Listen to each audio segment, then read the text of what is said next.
All right, all right, all right. Ha! Welcome back, you Inglorious Bastards and magnificent bitches. It has begun! It is I, Doc Camus, and we're back for my thought of the day.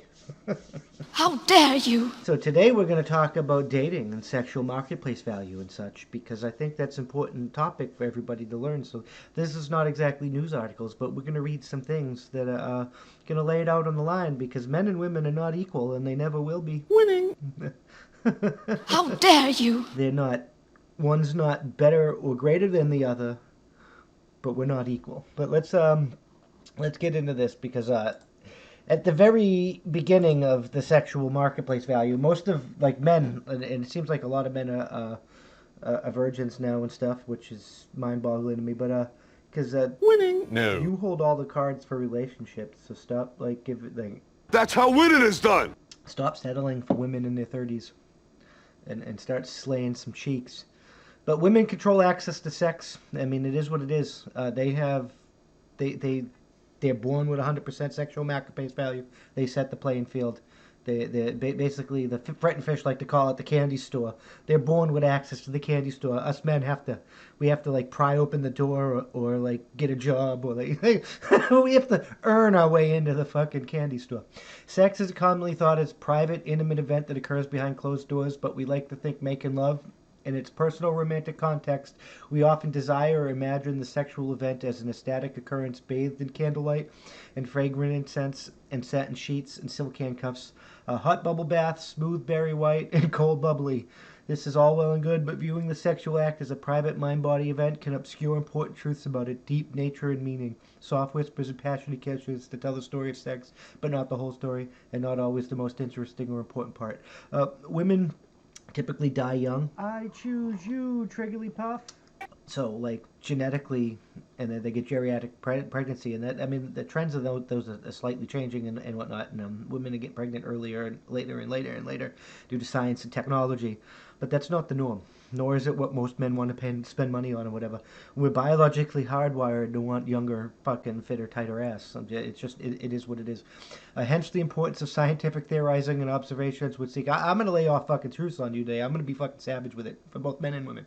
Hence the importance of scientific theorizing and observations would seek to explore sexual content. And just to be that killer, because I was just that savage with women, fucking most of you men are trash. You're worthless. Winning! No. You have to build your, like, we hit our prime between 35 and 50. Because you have to have resources and shit. It is the game. Most of y'all that don't want to, like, earn and don't want to go to the gym and better yourself and you are worthless in the eyes of women. They don't even see you. You're invisible. Winning! No. A sexual encounter from different surprising perspectives in an attempt to understand the event fully in place in private scene of her surrounding social context. And we're not, and all you feminists that are screeching at me right now,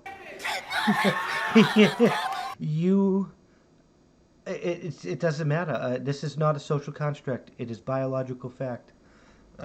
Studies and studies and studies prove it. The Amazon psychological researcher Roy Brumser of Florida State University has been advancing some time now interesting theory that analyzes the sex act from an economic perspective according to the person. Heterosexual sex can be understood as a marketplace in which men are the buyers and women are the sellers. That's what she said. Yeah, some of them are really sellers. That's why fucking OnlyFans is trying to get rid of porn. Winning. No. Remember, it's not the same for women to have a bunch of ass. The less amount of ass you have, ladies, the more value you're worth. It's just the way it is. The more ass men get, the more value they're worth. It's just the way we were biologically designed. Because you're designed to want people that are desirable and, and status and such. So that's, if you can get a bunch of ass, that's a symbol that you have that shit. It's not always the truth, but it's a symbol you have that shit. And a key that opens every lock is a master key, but a fucking lock that opens for any key is fucking useless. How dare you! Those fucking Confucius say that one day, huh? Winning! According to analysis, sex is essentially a female resource. In other words, female sexual activity, much in demand, and has high social value while you're young. But that wall comes for all of you. In contrast to male activity, which is plentiful and easy to come by and therefore worthless. A woman's sexual content is a valuable asset that may condemned in high price. And the fact that you're fucking giving it away like fucking crazy or whatnot, you're what like men. You're making your ass worthless. That's why men are asking you what you can bring to the table besides that ass now. Winning. A No. woman's sexual consent is a valuable asset that may command a high price because his sex has no value in the market. The man seeking to purchase female sex is required to bring other valuable social resources to the transaction, i.e., we bring stuff to the table. What are you bringing to the motherfucking table? Such as intention, time, love, respect, commitment, money, status, etc. What makes female sex so valuable? Why are you ladies so valuable? The ultimate reason lies with evolution. Evolutionary speaking, men's investment in the sexual act and the risk he is taking are minimal. On the other hand, minimal. On the other hand, his pleasure orgasm is guaranteed, and each sexual encounter increases his chance for more offspring. The female's investment in a sexual act, and I guess this is good for an evolutionary standpoint because we don't have all our society shit fucking making the risk ridiculously ridiculous. The female investment is a sexual act, and the risk she is taking are in contrast very high. The risk of death from complications of pregnancy or childbirth. Her pleasure is not guaranteed, and having sex with multiple men does not increase her chances of getting more offspring. Therefore, sex for men is a no-risk, high-profit investment. For women, the equation is reversed. Thus, the supply of females' interest in sex is reduced, and since male demand is high, the price rises. Supply and demand. That's how it works, son. In addition, says Barmista, the sexual motivation gap between men and women puts men at a disadvantage in sexual negotiations. Scientific evidence. This is just the truth, men. And feminists. We gotta deal with it. And women, most of these women know. I choose you, trigger. Women are more savage and ruthless than you. They're manipulating you. Scientific evidence suggests that male sexual motivation in general is higher than female motivation. You gotta put them in their place. The population of people who want sex but do not get it is almost exclusively male all over the world. Winning. No. You suck! Among the couples reporting a gap between ideal and reality, most of them who complain about wanting more sex than they get are men. Men, as a rule, lead all the pleasures of sexual interest, such fantasies about sex consumption or pornography, prostitution, masturbation, etc. And ladies, you can't get around this. Like, it's just, this is how men are, and it's how we're gonna be. Stop judging your worth on like your CEO, your value. Those are men standards. That's like me parading in front of you in a dress and high heels like Fresh Fits in a fucking Tim Pool and fucking being like, I'm fucking feminine. You can be unattractive. Winning. No. Men and women, you're judged by different standards. It is what it is. We're never going to be equal.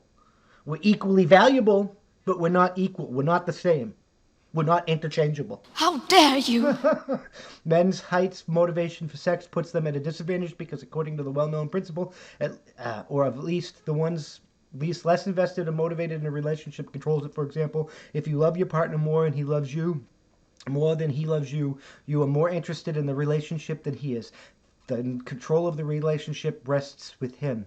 The one who's in love will do everything to save the relationship, even if it costs them big concessions, according to the principle. The fact that women are less sexually needy and motivated for sex puts them in a position of power in sexual negotiations. So never give your power to the fucking women, guys. Never, ever, ever give up your fucking power. Don't simp for women. It's a numbers game, guys. If the woman's not willing to give you what you're looking for in a woman, walk the fuck away. That doesn't make you fucking toxic. That makes you fucking... You have the right to have standards, too. You really do. And you need to start exercising them. Because women control access to sex, but we control access to fucking long-term stability in relationships.